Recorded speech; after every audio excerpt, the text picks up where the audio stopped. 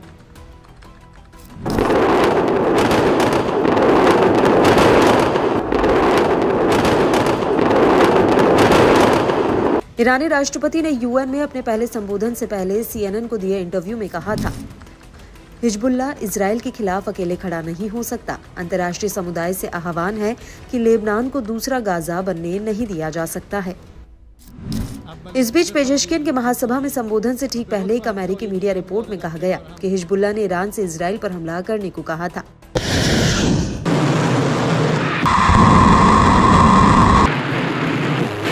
दरअसल इजरायल ने लेबनान के हिजबुल्लाह समूह के ठिकानों पर जोरदार हमला बोलते हुए जबरदस्त तबाही मचाई थी।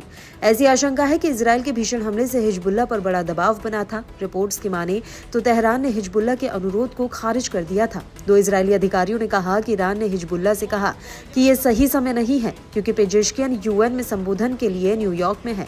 दावा तो ये भी है कि हिजबुल्लाह ने 2 महीने पहले तेहरान में हमास नेता इस्माइल हानिये की हत्या के जवाब में ईरान से हमला करने को कहा था।